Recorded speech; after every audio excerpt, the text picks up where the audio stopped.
Hello everyone, আসসালামু আলাইকুম। সবাই কেমন আছেন? আশা করছি সবাই ভালো আছেন। আলহামদুলিল্লাহ, আমিও ভালো আছি। আমি আগেই বলে নিচ্ছি, এটা একটা পুরনো ভিডিও, 3 বছর আগের ভিডিও আপনাদের সাথে শেয়ার করছি।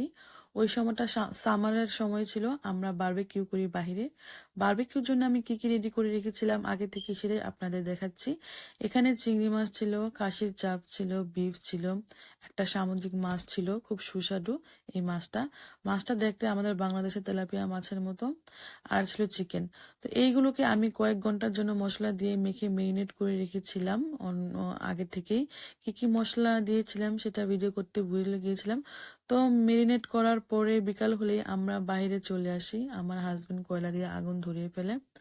তারপরে এই তো বারবিকিউ করা হচ্ছে। প্রথমে আমরা ফয়েল পেপার মুড়িয়ে নিয়েছিলাম, তারপর আস্তে আস্তে আমরা ফয়েল পেপার গুলো খুলে ফেলি।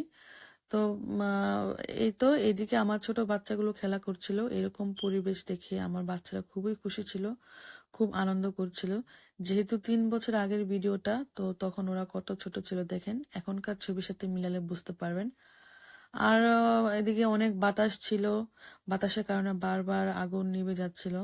আহ আমার হাজবেন্ড বারবার বিরক্ত হচ্ছিল আগুন বারবার নিভে যাওয়ার কারণে। তারপরে সুন্দর মতো আগুন ধরার পরে সবকিছু আস্তে আস্তে অবশেষে হলো।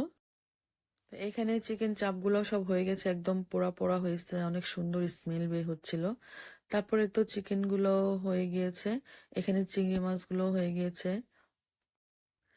তো এইবার সামার আসলে এবারও এভাবে করে বারবিকিউ করার ইচ্ছা আছে বাহিরে, ভালোই লাগে। সামার আসলে আমরা একটু বাইরে ঘুরতে বের হতে পারি, বাইরে যাই, কোথাও যাই, বাচ্চাদের নিয়ে বের হতে পারি। আর শীতের সময় তো বেশি একটা বের হই না, বাচ্চাদের ঠান্ডা লেগে যায়।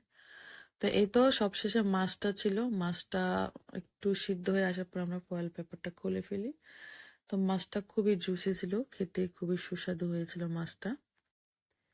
এইগুলো হতে হতে আমি আবার একটু পোলাও বসিয়ে দিই, ঝটপট করে আমি একটু সাদা পোলাও রান্না করে ফেলি। সবকিছু শেষ করার পরে হাজবেন্ড বলছিল ঘরে খাবে না, বাহিরে বসে খাবে। আমি বলি বাহিরে কিভাবে খাবা? ও বলতেছিল বাহিরের ওয়েদারটা খুব সুন্দর, খুব ভালো লাগছে, বাইরে বসে খাবে। তারপর আর কি, মাদুর ছিল বিছানো, সেখানে টেনে টেনে সবকিছু নিয়ে গেলাম, প্লেট বাটি। তারপর সবাই মিলে খেলাম একসাথে বসে। সত্যি অসাধারণ এক মুহূর্ত ছিল এটা, খুব খুব ভালো লাগছিল এভাবে বাইরে বসে খেতে। ওই দিন আবার আমার বড় ছেলের জন্মদিন ছিল, আমার হাজবেন্ড আগে থেকেই কেক এনে রেখেছিল। বারবিকিউটা ওই দিনই করি, ছেলের জন্মদিনের জন্য ছোটখাটো একটা আনন্দ হয়ে গেল। আমার ছেলের মনটা খুব খারাপ ছিল, কারণ ওই দিন ওর জ্বর ছিল, এর মধ্যে আবার মৃদু ছেলে ওর কেকটা সাইড দিয়ে একটু নষ্ট করে ফেলে, এই জন্য ওর মনটা খারাপ ছিল।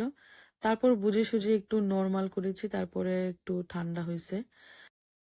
আমরা এদিকে সবাই আদিবকে হ্যাপি বার্থডে উইশ করি। তো আমার ছেলেদের ওর বাবা খাইয়ে দিচ্ছে কেক, আর ছোটটাকেও খাইয়ে দিচ্ছে। ওরা তো তখন ছোট ছিল, তেমন একটা খেতে পারে না, একটু একটু খায়। তো এই ছিল আমার আজকের ভিডিওটা কেমন লাগলো সবাই কমেন্টস করে বলবেন, ভালো লাগলে লাইক কমেন্ট শেয়ার করে দিবেন।